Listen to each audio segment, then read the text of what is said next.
وەکو فراکسیۆنی یەکێتی نیشتیمانی کوردستان بە سەرۆکایەتی سەرۆکی فراکسیۆن دکتۆرە جوان حسان و چەند ئەندامێکی فراکسیۆن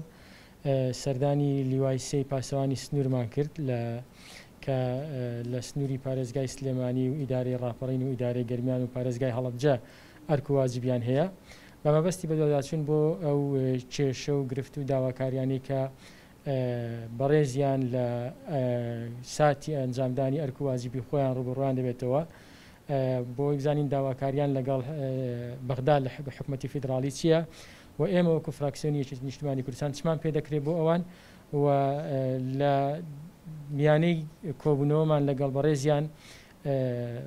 بەوردی گوێمان لە کێشە و داواکاریەکانیان گرت و بەڵێنی ئەومان پێدان کە لە بەغدا هەر کارێک بە فراکسیۆنی یەکێتی نیشتیمانی کوردستان و بە ئێمە دەکرێت هەوڵی جددی بدەین لەگەڵ دامەزراوە فەرمیەکانی حکوومەتی اتحادی لە بەغدا لەگەڵ وەزارەتە پەیوەندیدارەکان بە مەبەستی چارەسەرکردنی ئەو کێشە و گرفت و داواکاریانی کە هەیەە بە مەبەستی باشترکردنی بەڕێوەچوونی ئەرک و واجباتی بەڕێزیان. سنوورەکەی ئەمە بە درێژایی 528 کیلۆمەتر هەر لە قۆرەتەوە هەتا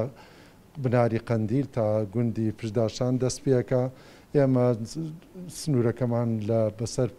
تقریب 2 محافەزە و لەگەڵ 2 ئیداری سربەخۆ پێگاتووە هەموو ئەو کێشە و کەم و کوڕیانەی کە هەبوو لە درێژەی دانیشتنەکەدا